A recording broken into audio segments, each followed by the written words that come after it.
नमस्कार, मैं अंबर और रुक करते हैं आज छत्तीसगढ़ की तमाम खबरों के साथ। विवेक शुक्ला पुलिस अधीक्षक जांजगीर चांपा के निर्देशन पर जिले में अवैध शराब बिक्री पर अंकुश लाने के लिए जिला पुलिस द्वारा लगातार कार्रवाई की जा रही है। साथ ही सार्वजनिक जगहों पर शराब पीने, शराब पिलाने का साधन उपलब्ध कराने वालों के विरुद्ध भी लगातार कार्रवाई की जा रही है।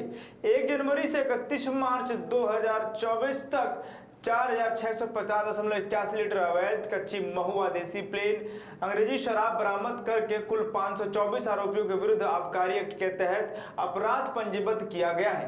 187 आरोपियों को न्यायिक रिमांड पर जेल भेजा गया है तथा 337 आरोपियों के विरुद्ध विधिवत आबकारी एक्ट के तहत कार्रवाई किया गया है। आगामी लोकसभा चुनाव सुरक्षा व्यवस्था को मद्देनजर रखते हुए जिला पुलिस जांजगीर चांपा द्वारा जिले के hostel, dhaba, launch, railway station, bus stand आदि की भी बारीकी से जांच की जा रही है तथा संदिग्ध व्यक्तियों से पूछताछ की जा रही है। साथ ही थाना चौकी क्षेत्र के निगरानी में बदमाश, गुंडा बदमाशों तथा संपत्ति संबंधी अपराधों में जो भी संलिप्त रहे लोगों को भी समय समय पर चेक किया जा रहा है तथा जिले में शांति व्यवस्था बनाए रखने के लिए जिले के थाना चौकी में कुल 1425 आरोपियों के विरुद्ध प्रतिबंधात्मक कार्रवाई की गई है एवं अवधि में लंबे समय से फरार गिरफ्तारी स्थायी वारंटियों के जिले के कुल 354 लोगों को गिरफ्तार कर वारंट तामील कर माननीय न्यायालय में पेश किया गया है। विवेक शुक्ला पुलिस अधीक्षक जांजगीर चांपा जिले में अवैध शराब बिक्री पर अंकुश लाने के विरुद्ध कार्रवाई के साथ साथ जुआ, सट्टा, गांजा, आर्म्स एक्ट एवं अन्य अपराधों के विरुद्ध लगातार कार्रवाई की जा रही है। लोकसभा चुनाव सुरक्षा व्यवस्था ध्यान रखते हुए अपराधों पर अंकुश लाने के लिए जिले के सरहदी क्षेत्र में नाकेबंदी, संदिग्ध वाहनों, आरोपियों की लगातार चेकिंग की जा रही है तथा जिले में एसएसटी गठित की गई है तथा लगातार थाना चौकी क्षेत्र में पेट्रोलिंग की जा रही है। साथ ही संदिग्ध व्यक्तियों पर निगरानी भी रखी जा रही है।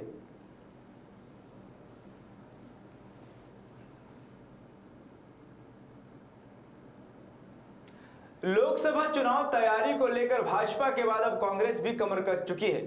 कांकेर लोकसभा के अंतर्गत बालोद जिले के तीनों विधानसभा में कार्यकर्ताओं को चार्ज करने के प्रदेश कांग्रेस अध्यक्ष दीपक बैज और लोकसभा प्रत्याशी ब्रिजेश ठाकुर कांग्रेस भवन पहुंचे, जहां पर पीसीसी अध्यक्ष दीपक जैन ने कांग्रेस कार्यकर्ताओं को बालोद जिले के तीनों विधानसभा में विधानसभा चुनाव की तरह लोकसभा में भी ऐतिहासिक बढ़त बनाने के लिए काम करने का आह्वान किया है। वहीं इस दौरान दीपक बैज कांग्रेस कार्यकर्ताओं को चुनावी दौरे में लोगों के बीच जिन मुद्दों को लेकर जाना है उस पर भी फोकस किया। इस दौरान जिले के तीनों विधानसभा के विधायक, जिला अध्यक्ष सहित सैकड़ों की संख्या में कांग्रेस कार्यकर्ता मौजूद रहे। अपने 1 दिवसीय दौरे में पीसीसी अध्यक्ष कार्यकर्ताओं से बैठक के बाद मीडिया से रूबरू हुए और इस लोकसभा चुनाव की जीत हासिल करने का दावा किया। वहीं पीसीसी अध्यक्ष ने भाजपा के 400 पार के दावे पर कड़ा प्रहार करते हुए बोला कि भाजपा एक तरफ 400 से अधिक सीटें जीतने का दावा कर रही है और वहीं दूसरी तरफ कांग्रेसी कार्यकर्ताओं को डरा धमकाकर अपने पार्टी में शामिल होने का दबाव बना रही है। पीसीसी चीफ ने छत्तीसगढ़ में भाजपा से ज्यादा कांग्रेस के सांसद जीतकर आने का दावा किया है। वहीं इस दौरान पीसीसी अध्यक्ष ने छग सरकार पर भी हमलावर दिखे हैं। आपको बता दें कि उन्होंने बोला कि 1 अप्रैल को मूर्ख दिवस कहा जाता है और आज ही के दिन भाजपा शराब पर 10% टैक्स और जमीन रजिस्ट्री पर 30% टैक्स लगाकर छत्तीसगढ़ की जनता को ठगने का काम कर रही है। प्लस देने का काम कर अपने पाले में काम करे। अगर भारतीय जनता पार्टी 400 पार का टारगेट अगर रखी है तो डर किस बात का? मैं पूछना चाहता हूं, डर किस बात का? तो क्यों विपक्ष के नेताओं डराने और धमकाने का और लालच दे के लाने का प्रयास कर रहे हैं? भारतीय जनता पार्टी इस समय देश में पूरी एंटी इनकम्बेंसी उनके खिलाफ में पूरी तरह से डरी हुई है। इस समय छत्तीसगढ़ में भारतीय जनता पार्टी से ज्यादा कांग्रेस पार्टी सांसद हम जिता के ले जाएंगे। शराब में 10% की वृद्धि हुई है आज। बिल्कुल, सिर्फ शराब की ही नहीं, आज आज 1 अप्रैल है, मूर्ख दिवस है और भारतीय जनता पार्टी ने आज के दिन छत्तीसगढ़ की जनता को ठगने का काम किया। नंबर 1, 10% वृद्धि मतलब सीधा ये है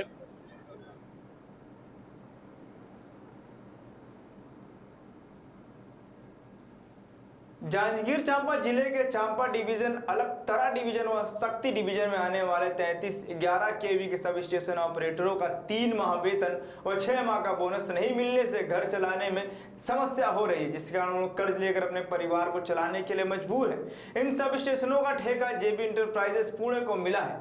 इस होली में बिना पेमेंट का होली मनाए। इस दयनीय स्थिति में सभी ऑपरेटरों की आर्थिक स्थिति अत्यंत दयनीय है। इस तरह ऑपरेटरों का आर्थिक मानसिक शोषण किया जा रहा है। अधिकारी ने कहा कि इनका कल तक का टाइम दिया जा रहा है।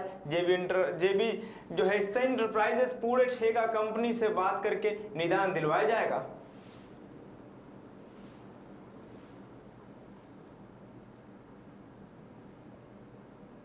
ये 51 सब स्टेशन ऑपरेटर 204 कर्मचारी होते हैं, उन लोग का 3 माह से वेतन नहीं मिला हुआ है और ये पिछले जो होली गया है उसमें बिना पेमेंट के होली मनाए हैं और हम लोग की बिना पेमेंट में होली मनाना बहुत परेशानी जा रहा है और सब लोग की आर्थिक परिस्थिति बहुत ही ख़राब है।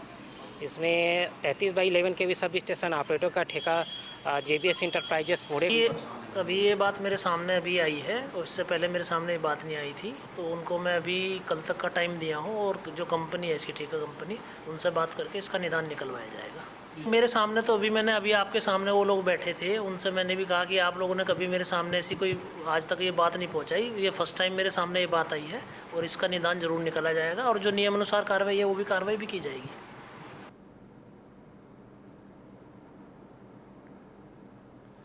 प्रदेश के उप मुख्यमंत्री विजय शर्मा शक्ति के चंद्रा भवन कार्यालय में कार्यकर्ता सम्मेलन में शामिल हुए। लोकसभा संचालन और कोर कमेटी की विधानसभावर बैठक लेकर सभी कार्यकर्ताओं से एकजुट होकर अपने अपने बूथ विधानसभा क्षेत्र में कार्य करने, चुनाव जीतने के लिए टिप्स देते हुए मतदाताओं को भाजपा के पक्ष में मतदान करने के लिए किस प्रकार से तैयार करें, प्रत्येक मतदाताओं को बूथ में ले जाकर मतदान कराने के लिए सभी कार्यकर्ताओं से चर्चा कर सुझाव दिया।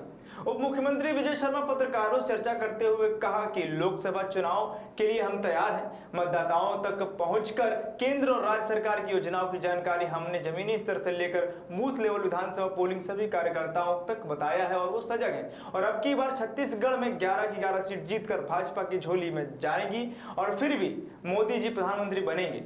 मुख्यमंत्री भूपेश बघेल पर तंज कसते हुए कहा कि गलती कर और आप पकड़े जाएं तो गलत शराब घोटाला कोयला पर 25 रुपए प्रति टन कमीशन लेकर घोटाला करें और पकड़े गए तो गलत महादेव सट्टा पूरे छत्तीसगढ़ को बर्बाद कर दिया और महादेव सट्टा पैसा लेन देन करते रहे। सही और पकड़े गए तो गलत। आखिर कांग्रेस के अन्य कई राज्यों में सरकार है परंतु उनके द्वारा किसी तरह घोटाला नहीं किया गया तो उन पर कार्रवाई कहां हो रही है। भूपेश ने छत्तीसगढ़ का पूरा पैसा को अपने आका सोनिया गांधी राहुल गांधी को भेजकर छत्तीसगढ़ को पूरा लूट लिया है और लूटने का काम किया है। जो व्यक्ति चोरी करेगा और जांच में पकड़ा जाएगा तो ऐसे व्यक्ति पर कार्रवाई तो होगी ही। आयकर एवं ईडी द्वारा किसी कहने से कोई कार्रवाई नहीं हो रही है। स्वयं करोड़ों रुपए के लेन देन का घोटाला मिलने पर ही कार्रवाई हो रही है, ऐसा कहना है नेताजी का। घोटाला करें तो ठीक, पकड़े जाए तो गलत। जब वो कोयले का घोटाला करें और टन के पीछे 25 रुपया वसूली करें, प्रक्रिया को बदल दें, ऑफलाइन प्रक्रिया ऑनलाइन प्रक्रिया को ऑफलाइन कर दें, वो सब प्रमाणित है, सामने है सबके, तो ठीक। कोई पकड़ ले तो गलत हो गया। महादेव सट्टा ऐप का पैसा खाएं तो ठीक, पकड़े जाए तो गलत हो गया। ऐसे थोड़े होता है भैया। ऐसे क्या पूरे भारतवर्ष में आप हिसाब लगा कर देख लें, क्या छत्तीसगढ़ में ही वो कांग्रेस की सरकार हुआ करती थी, अन्य दूसरे राज्यों में नहीं थी?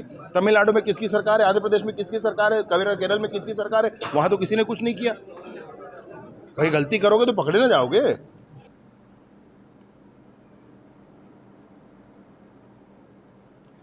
कोरबा संसदीय क्षेत्र के मरवाही में भाजपा का कार्यकर्ता सम्मेलन हुआ है जिसमें प्रदेश के उप मुख्यमंत्री अनुज साव, स्वास्थ्य मंत्री श्याम बिहारी जायसवाल, कोरबा लोकसभा से भाजपा प्रत्याशी सरोज पांडे समेत वरिष्ठ व दिग्गज विधायक व भाजपा नेता शामिल हुए। वहीं दर्जन भर कांग्रेस नेताओं ने कांग्रेस का दामन छोड़ भाजपा में शामिल हो चुके हैं, जिसमें प्रमुख नाम वरिष्ठ कांग्रेस नेता ज्ञानेंद्र उपाध्याय का था। उप मुख्यमंत्री अनुज साव के भूपेश बघेल के कांग्रेस प्रदेश की 11-11 सीटों को जीतने के दावे पर अनुज साव का पलटवार। उन्होंने कहा है कि उनके दावे का टेस्ट तभी विधानसभा चुनाव में हो चुका है। 75 पार का दावा करने वाली पार्टी मुखिया को उनके संसदीय क्षेत्र में उनके पार्टी के कार्यकर्ता स्वीकार नहीं कर रहे हैं। वर्तमान में कांग्रेस की हालत डूबते जहाज की तरह हो गई है। कांग्रेस के पास ना नेतृत्व है ना नियत। 8 तारीख को देश के प्रधानमंत्री बस्तर आ रहे हैं। उनके आने से निश्चित ही प्रदेश में माहौल बनेगा और 11 की 11 सीटें बीजेपी जीतेगी। केजरीवाल के जमानत रद्द होने के बाद मुख्यमंत्री पद से इस्तीफा नहीं देने पर छत्तीसगढ़ के उप मुख्यमंत्री अरुण साह ने कहा कि छत्तीसगढ़ के उप मुख्यमंत्री ने कहा है कि यहाँ सत्ता जो है लूलू पत्ता की चरम है। नैतिकता और ईमानदारी का दवा कर राजनीति में आने वाले लोग कितने ईमानदार हैं देखा जा सकता है। दिल्ली में 28 दलों की बैठक पर अरुण साह ने कहा कि यह परिवारवाद वाली पार्टी का मिलन है, भ्रष्टाचारियों का गठबंधन है। यह गठबंधन भ्रष्टाचारियों के समर्थन में आए थे, जनता के लिए यह गठबंधन नहीं हुआ था। उसकी शुरुआत बरवाही विधानसभा से हुई है और आज के सम्मेलन में जो कार्यकर्ताओं में उत्साह और ऊर्जा का संचार हुआ है, साथ ही ज्ञानेंद्र उपाध्याय जी सहित बड़ी संख्या में अन्य राजनीतिक दल से भारतीय जनता पार्टी में शामिल हुए हैं और ये सिलसिला लगातार चल रहा है।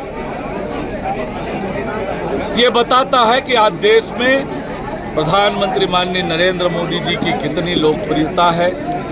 आम लोग अन्य स्वर्गीय बिसाहू दास जी की जन्म जयंती के अवसर पर गृहग्राम सारा गांव में नेता प्रतिपक्ष एवं उनके पुत्र चरणदास महंत ने समाधि पर जाकर पुष्प अर्पित, दीप प्रज्वलित कर श्रद्धा सुमन कर नमन किया। इसके पश्चात शक्ति से बिसाहू दास उद्यान में भोलेनाथ की प्रतिमा का पूजा अर्चना कर स्वर्गीय बिसाहू दास जी के आदमकद प्रतिमा पर माल्यार्पण कर नमन करते हुए ने याद किया। चरणदास महंत एवं ज्योत्सना महंत ने भंडारे का वितरण किया, जिसमें सैकड़ों की संख्या में महिला पुरुषों ने भोजन ग्रहण किया।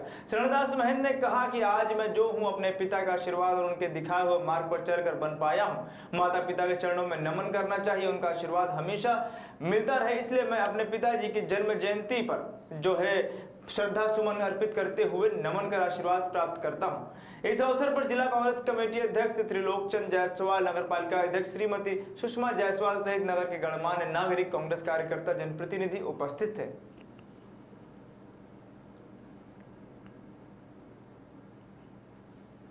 जिला दंतेवाड़ा में पुलिस महानिरीक्षक बस्तर रेंज श्री सुंदर राज पी, पुलिस उप महानिरीक्षक दंतेवाड़ा रेंज श्री कमल लोचन कश्यप, पुलिस उप महानिरीक्षक सीआरपीएफ दंतेवाड़ा रेंज श्री विकास कठेरिया, पुलिस अधीक्षक दंतेवाड़ा श्री गौरव राय, अतिरिक्त पुलिस अधीक्षक श्री स्मृतिका राजनाल एवं अतिरिक्त पुलिस अधीक्षक दंतेवाड़ा श्री राम कुमार बर्मन के मार्गदर्शन में चलाए जा रहे नक्सल उन्मूलन अभियान तथा छत्तीसगढ़ शासन की पुनर्वास नीति के प्रचार प्रसार एवं दंतेवाड़ा पुलिस द्वारा चलाए जा रहे लोन वर्राटू यानी घर वापस आइए अभियान से प्रभावित होकर नक्सलियों के अमानवीय आधारहीन विचारधारा एवं उनके शोषण, अत्याचार तथा बाहरी नक्सलियों के द्वारा भेदभाव करने तथा स्थानीय आदिवासियों पर होने वाले हिंसा से तंग आकर मंगलोर एरिया कमेटी के प्रतिबंधित नक्सली संगठन में नीलावाया पंचायत मिलिशिया सदस्य गंगा मड़काम पिता हड़मा मड़कामी उम्र लगभग 38 वर्ष, जाति माड़िया निवासी, सुकमा निवाला थाना गादीराज जिला सुकमा एवं नीलवाया पंचायत सीएनएच समुदाय संपुट आयतु मड़काम पिता जोग मड़काम उम्र 20 वर्ष,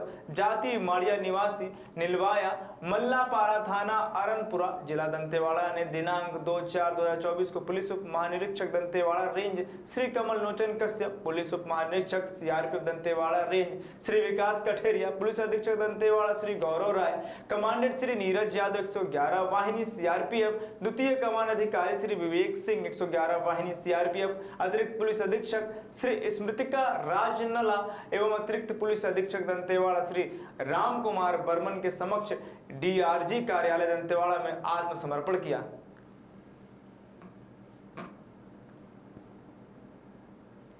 नामांकन के बहाने कांग्रेस पार्टी ने किया सख्ती में प्रदर्शन। लोकसभा चुनाव के लिए नाम निर्देश जमा करने के अंतिम बचे 2 दिन में आज महासमुंद लोकसभा के प्रत्याशी ताम्रध्वज साहू आज महासमुंद कांग्रेस भवन में सभा कर कार्यकर्ताओं के साथ जिला निर्वाचन कार्यालय पहुंचकर नामांकन दाखिल कर चुके हैं। हम आपको बता दें कि आज स्थानीय कांग्रेस भवन में नाम निर्देशन पत्र जमा करने से पहले एक सभा का आयोजन किया गया, जिसमें प्रदेश कांग्रेस अध्यक्ष दीपक वैद्य सहित लोकसभा के 4 कांग्रेसी विधायक सहित जिला अध्यक्ष और मंडल के सभी कार्यकर्ता पहुंचे थे। कांग्रेस भवन से सभा कर कांग्रेस कार्यकर्ता और लोकसभा प्रत्याशी ताम्रध्वज साहू दोपहर 1:30 बजे कलेक्ट्रेट पहुंचकर नामांकन दाखिल कर चुके हैं।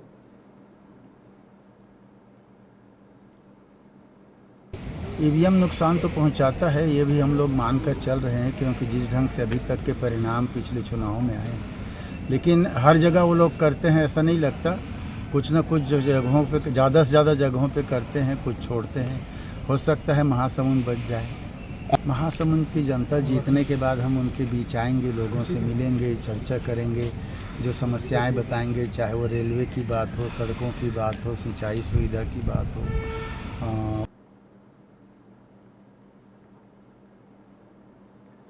छत्तीसगढ़ की खबरों में अभी के लिए बस इतना ही। देखते रहें माय भारत।